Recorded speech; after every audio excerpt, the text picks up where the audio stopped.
Welcome to Confronting Injustice. I am Linda Solomon. And I'm James Watson. I spent 41 years in prison for a crime I did not commit. Today's program focuses on a growing national concern: the increasing number of young men of color, particularly Black and Hispanic males, entering the prison system at alarming rates. We are also discussing other disturbing realities: the rise of overdoses, addiction, emotional trauma, and homelessness affecting incarcerated individuals both during imprisonment and after release. This conversation is not about excuses. It is about understanding conditions, systems, and consequences.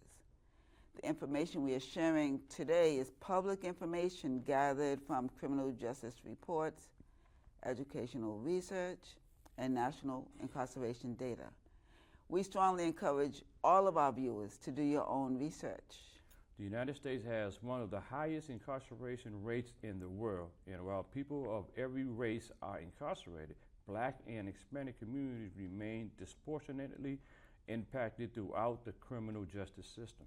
Yes, there are numerous public studies have shown that young men from under-resourced communities often face struggling schools, concentrated poverty, limited mental health support, and increased police surveillance. Many incarcerated young men also enter the system carrying untreated trauma.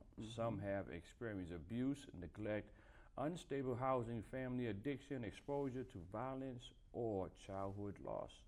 Yes, and trauma that is untreated often shows itself through behaviors such as anger, impulsivity, substance abuse, depression, school failure, or emotional withdrawal.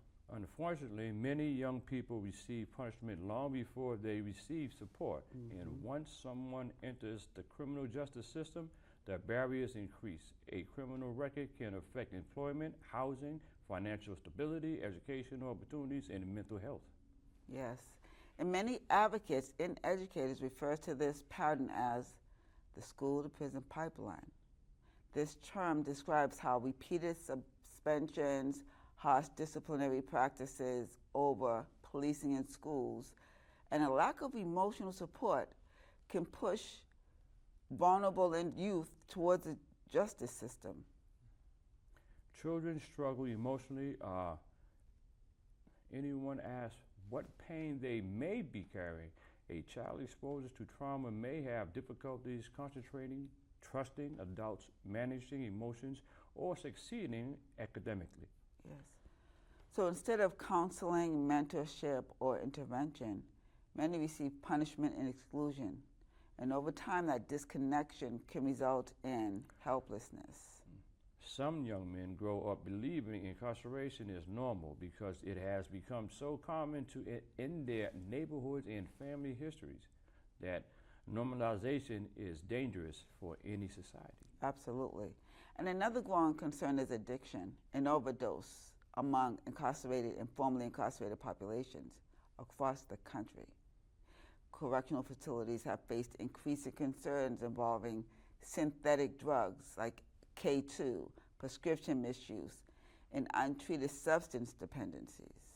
Many incarcerated individuals enter prison already struggling emotionally or battling addiction. The prison experience compounds trauma without proper treatment. Counseling, education, and rehabilitation. Emotional suffering often deepens. Right. Research has also shown that people recently released from prison face a significantly higher risk of overdosing shortly after or upon release. And the reasons may include emotional stress, right? Isolation, unemployment, lack of support, untreated trauma, and reduced drug tolerance. Many returning citizens leave prison overwhelmed. Imagine trying to rebuild your life while carrying anxiety, shame, fear, institutionalization, and years of emotional pain without strong support system. Many struggle silently. Absolutely. During my 41 years in prison for a crime I did not commit, I saw many young men arrive emotionally broken.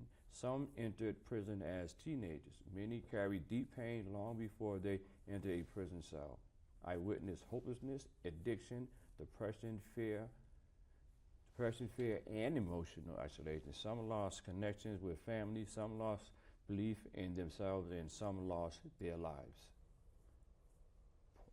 Prison punishment without healing creates long-term emotional consequences that society just does not seem to be interested in addressing.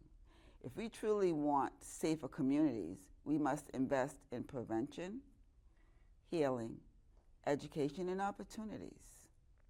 Solutions require mentorship, mental health services, addiction treatment, educational investment, job training, restorative justice, and community-based support systems. Young people need hope before they need punishment. And communities need resources before they need prisons. We encourage every viewer to continue researching these issues independently. The information discussed tonight is public information available through government reports, public health studies, criminal justice research, and educational institutions. Right. You know, James, I think that it's important for people to know, and they probably don't, I certainly don't see it on the news, that people are overdosing. Young men are overdosing in prison every single day.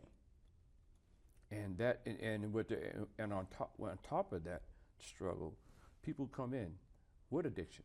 Absolutely. You know, alcohol and drugs. And so when they come in, you know, those who are in there, you know, abusing themselves with this drug, and the guys, men coming in, it expands, it just grows, and it becomes an epidemic. In prison. In prison. That we don't hear about. And I have two things I'm curious about. I know that the visitation policies have changed. So the idea that outsiders would be bringing drugs in is one thing. But with overdoses every day in jail, that leads me, you have to think, where are these drugs coming from? How are these drugs getting into the system? One. And then I'm curious about the treatment for people who enter the prison with addictions. What is the prison doing about that? Just based on your 41 years, what did you experience? What did you see? Well, based on my 41 years, it's a strong epidemic, and it's hard to actually get a grip on. It's just like living in society. You know what I mean? It's like underground. And then when it surfaces, it pops up, you never know. You know what I mean? You never know. But we know it's not all inmates. You know what I mean? For them to overdose on that much of that drug, it has to be coming from somewhere, and I don't believe it's coming from inside the institution. You know what I mean? So it has to be coming from the other direction. And it sounds like you're reluctant to say that. I'm not reluctant to say. What I'm saying is, if visitors are not bringing in the drugs, then that means prison staff are bringing in drugs. Right. Correct. It's not on the visitors. No, it's not the visitors. You know, it's not the visitors. Because the scrutiny, the routine coming through to visit, you know, it's really hard. It's structured. It's really structured. So it's sitting around there for them to bring in them. It's practically impossible. And now they've even gotten more tightened on visits, on communication, on touching. You know, you're separated. You know what I mean? You get a kiss, and you hug, then you sit down, and you're across from each other. Okay. You know. All right. I think, you know, this is confronting injustice, so we are charged with confronting issues that deal with justice or injustice. And so I think that, you know, it is what it is. If people are overdosing in jail every single day, then we need to look at where that's coming from, one, without blinders on. And then for And even like the letters, that mail that people get, like people don't get mail directly now. Like everything is copied. Yeah, everything is copied. So whatever you come through, from pictures, from photographs to letters, only thing that's not copied is your legal documents. And why is that? Because they come directly from your attorney. And why is that? Why was that implemented? And then because they claim drugs were coming in through the mail, through paper, through letters, you know. Which is legitimate because the public. Through photographs, and Okay. yes, and they have seized some. Okay. You know what I mean? So what they do, they change the policy now. Everything that comes through that institution, as far as your letters, your photographs, has to be copied. You'll never get the original. But you send the original home. They don't get people. You send it home. All right. And then what They happens? don't destroy it or cut it up. You send it home. You just get a copy. You will never get the original. All right. And what happens, like if someone comes into Norfolk with a drug addiction, what is available for them? Because There's not really too much available for them, but they do have, which I never have that problem. So they do have what they be called a substitute to help bring them down. It's not giving them the actual drug. I just can't remember the exact name of the drug, but they give it to them to calm them down, to help them to withdraw from. like methadone or something. That is to withdraw from that. Okay. From being from that addiction, which sometimes that doesn't work because then now they want it all the time, Right. and they don't get that. You know, even Like the methadone. whatever, they spaz out. Okay. You know what I mean? And it's definitely is how they deliver it. You just can't cut somebody off and say to them, "Yeah, you're cured. That's it." You know, Right. walk No, away. it's a process. You can't do that. So that individual becomes frustrated and becomes more anxious, and anxiety builds up on that individual, and he becomes hostile, Right. and angry, and strung out. And then whatever he can take to get that feeling back from the drugs he was taking on the street, they do it. And so I would imagine then that means that there are people who are being victimized in jail as a result of a drug issue. Because people who are addicted to drugs oftentimes, or it's not uncommon for them to be vulnerable because they're desperate for drugs. Yes. And you already come in, when you come in, first enter the justice system, you're vulnerable because you're stripped of everything. You know what I mean? You do what you're told. You know what I mean? When to get up, when to eat, when you can shower, and sometimes when you can use the bathroom. Really? Yes, it depends on where you're at inside the institution. Yeah, it's, you know what I mean? It's like they just try to snatch your dignity from you. You know, like you have no rights to even blink. It's interesting because TV seems to glorify prison and the prison experience. I don't hear a lot people talking about what prison is really like for whatever reason. Well, most people in society, the free world has, you know what I mean, their own objective on what the prison is. But a common individual knows that prison is being locked up behind bars, either months, days, months, or years, you know, or decades. And that's already been established. You know, it doesn't take a rocket science to figure that out once you go to prison. Yeah. You know what I mean? Well, you know, about, I don't know, maybe 20 years ago while I was still teaching, there was an article, I think it might have been in the Globe, where these young ladies from Latin Academy, which is an exam school now, for students who are fast-tracked to college and success, talked about prison being an option for them because it was more secure. They saw it as a more secure, less stressful way of life. Well, if you can imagine that. Yeah, I can't imagine that. I cannot be being separated from my family, my friends, you know what I mean, my rights. When you come in an institution, a state facility, or any judicial system, you come in the system, your rights are stripped to a degree. You know what I mean? You still have freedom of speech, Can't take that from anywhere you go on this planet. But everything else, you know what I mean? They say you have no right to it. And I would think even the freedom of speech would be questioned because you can say whatever you want, but then your life is in peril if you say something that someone doesn't like. But that's who you're talking to. If you're talking to another, inmate, or if you're talking to the administration, or talking to an officer, you know what I mean.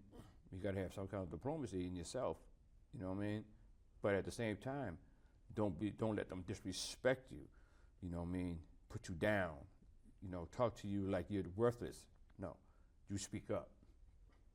You know what I mean? Don't let them step on, you know what I mean? You have dignity, you know what I mean, just like they do. Yeah, I would imagine that that just can be really difficult. I can't imagine being in a situation like that, living in that situation for any period of time. You know, but we started this conversation talking about younger and younger people being incarcerated now, particularly black and brown young men. And we know that the number of people incarcerated in the United States exceeds the amount of the United States incarcerates more people than any other state place in the world. Exactly. In the world. And we see now this trend of younger and younger males, particularly black and brown, who are filling these jails. Exactly. That's exactly what they're doing. And They're filled up. They're filled up as we speak. There's so many young people in there. And a lot of them don't even have a clue what they're headed for. Don't have a clue what they're headed for. And that makes me think that, you know, the system is complicit. The system is complicit. We know that test scores of fourth graders, that's one of the considerations in determining how many prisons they're going to build, right? Fourth grade. So systemically, if the system knows that fourth grade, that point, milestone, is a period where young people need a lot of attention, then why would they be thinking about using that as an indication of prisons? Why wouldn't they use that as an indication for intervention? What intervention is needed to make sure that these struggling fourth graders don't end up in prison? It leads me to think the system's complicit. The system plays a role. Like, the system knows that people from deprived areas are more likely to commit crime, so why not have more programs for children who come from deprived areas? It's almost like the system is setting the stage to feed the prison industrial complex. It definitely looks that way. It definitely looks that way. You know what I mean? It's systematic. It's obvious. You know what I mean? It's obvious. It's a setup. It's a setup. It's a plan. Now, now some people might say, oh, that's ridiculous, right? Some people probably think that. Well, they said, like you say, you know what I mean? They try to set us up to fail. They set you up to fail before you even get there. You know? Mm-hmm. And when you get there and you turn around and you did your time and you're ready to go home, so you're setting your profile up for when you release, by getting your GED, and there was some college courses going on. There was some in there when I first went in 83. There was a whole lot of things going in there that could benefit an individual and give them skills. So to return to society, but that back in the 80s, and it faded out. It was gone. Well, it didn't really fade out. It was deliberately. The prison, my understanding is, now I could be wrong. Because things happened where security issues came into play. Okay. You know what I mean? And it tightened up, and it ruined it for everybody. It only takes one, you know what I mean, tried to escape, you know what I mean, that can destroy it. It can wipe it out. So you know what so the idea of prison at one point was about rehabilitation. And at one point it was. Yes. When I went in 81 to all the way to 85, it was was pretty much I can get Rehabilitation. trade, skill, Okay. go to college. They had the BU. They had they had a lot of good programs. And you get your college, your bachelor's, inside the students. It was all. And then at Talking- some point, it flipped, and it Yes. became not rehabilitation but punitive. Yes, just there's some educational programs in effect, and I don't know what because there's been a lot of changes going on since I've been gone, so I can't really speak on that at this moment, but there's a lot of changes going on, but there's a lot of it's gone. Right. It's By- gone. And so my point is, those programs are gone, but by design. They didn't just happenstancely fade out. They were taken out deliberately. Someone decided that inmates didn't need to be getting educated. They needed to be punished. And so it changed to a punitive system. Yeah, it's a lot. It's purely now. It's purely just actually punishment. You know what I mean? It's actually punishment. And Which, since they shut down some of the prisons that they done shut down, Concord, Walpole. okay. There's not really too many. And now they have the Supermax, which a lot of men do not belong there. They do not belong in the Supermax. Why do you say that? The Supermax is, I've never been there, but it's a fortress of nothing but lockdown. When you hit a button, you can hit a button in the Supermax and everything locks. Don't care where you at, in the hallway, going down the corridor, everything locks. You can't move. Doors locked, slammed shut. Okay. Well, that's the Supermax, and a lot of guys that go there, young, are not built for that. It should not be there. Okay. Well, as we wrap this up, I want to be clear that we're saying younger and younger people are being incarcerated now. Older people are getting out. And it was devastating. It continues to be devastating when we have a judicial system that thinks that it's okay to incarcerate, but not okay to educate, groom, and foster healthy mental health and foster healthy community development, individual development. It's just really unfortunate because these young men who were sitting in prison would have been future dads, lawyers. They could have. Their potential was, we don't know what their potential could have been. And it's so sad. They have the funds to do that. I don't all think that it's money. about the money. I know, but you need money to turn around and get these treatments on the outside. You know what I mean? They can put the policy in motion for them to come out and go directly, and they can be ordered. This is where you're going to go from here. You're going to phase one. Here to be your education, and then from there you go to your program. If you got a drug program, or if you don't know how to read and write, you know what I mean? You just can't send them out there. 'Cause a lot of people leave and they have nobody. Right. And have poor literacy skills. Yes. Which Yes. we already know that the correlation between incarceration and illiteracy is high.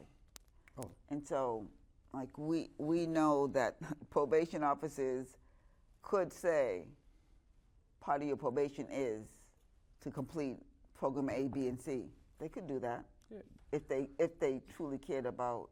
But again, the prison industrial complex is a money-making organization. It makes money. That's right. And so, yes, you have. It is. It's a billion-dollar industry. and this is not to say that people who commit crimes should not be held accountable. That's not what we're saying at all. No, that's not what we're saying. That's not what we're saying at all. However, I don't know anyone who, we all have a story. We all make mistakes, right? And to just throw, especially young people in jail, and say that they're irredeemable is inhumane. And I would say that law now that is looking at young people who are under 21 who are sentenced to life without the possibility of parole, thank goodness for that law now that there is a second chance for them. Right? Yes. But yes. if it were not for that law, there would be, there Yes, are countless yeah, people who are walking around now leading. No, there'd be nowhere. They have to build more prisons because it'll overflow. It would overflow. They got men in there who have medical issues, and not even being treated, and can't get the treatment. They won't give them the treatment for their heart, when with tumors, you know what I mean, are sitting in there, and they got the ability to treat them and send out to be treated, but they don't want to spend the money on it because it's so expensive. Right. They claim. Sure, it's expensive. Everything's expensive, but we're talking about a human being. We ain't talking about a thing. You know, we're talking about a human being. You know what I mean? He was sentenced to do time, not sentenced to die. Well, you know what I mean? That's a death sentence. Yeah. When you withheld medical treatment or adequate medical care. Adequate medical treatment, and they're not getting it. It's a damn shame. They're not getting it.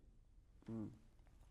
Listen, as we wrap up, we want the listeners to leave thinking about, is what I heard accurate? Am I okay with what I heard? Do I feel like I should do some research? Do your research. And then what can you do? Evil prevails when good people do nothing. And that may sound extreme. However, I think it is evil when you throw people in jail, especially with such a high rate of exoneration, a high rate of wrongful convictions. I mean, you can turn a blind eye. A lot of people do. But I would hope, this is an invitation for people to really become curious, do some research. Because I was checking out this segment. This black man was arrested, sentenced to death. Which they tried to give me the death penalty. You know what I mean? But it was deemed unconstitutional and cruel and unusual punishment. Thanks to the people who voted and fought to have that removed, abolished from the record. But this man was sentenced to death for homicide. That's the only reason why he's sentenced to death, taking a life for a life. Mm-hmm. They sentenced him to death. They executed him. I think it was 2017. If I'm not taken, do not quote me, but they actually sentenced him to death. And then DNA came through. And when DNA came through, they found out it was the wrong man. That's right. They murdered a wrong man, an innocent man. Who claimed his innocence all along. But you know what, it's interesting. I can't even imagine what he must have experienced to his family. But as you said, you were given a death penalty. They indicted you for death. They indicted me, yes. And the judge approved it. So this, in James's case, is not an isolated incident. This example he shared with you was not an isolated incident. These things happen and are still happening. And we just want people to become curious, do some research, and with that information, do with it as however your spirit leads you. That's it. You know what I mean? And then we ask is the judicial system get it right.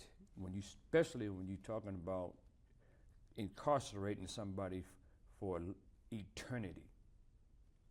Well, because life, when you say life, you know what I mean, there's life with parole, and there's life without parole. Mm-hmm. Now, you get a natural life, which is letters. There's no numbers until you die. Natural life means until you die. Until you die. You do not get out. All right. You don't never get out. Wow. Okay. Well, so James, it's hard. Thank you. This show is an invitation for people to rethink their narrative, to rethink what you believe to be true about the criminal justice system. And we were all young at one point, and we made mistakes. There are people who do heinous things. They need to be held accountable, no doubt about that. There are people who are sitting in jail who are innocent. We know that as well. Exactly. And so we just want you to do your research, listen to these stories, let them inspire, move you to do something. And with that, we thank you for joining us on Confronting Injustice, and we look forward to sharing our next story. I'm James Watson. And I'm Linda Solomon. Thank you for joining us. Till next time.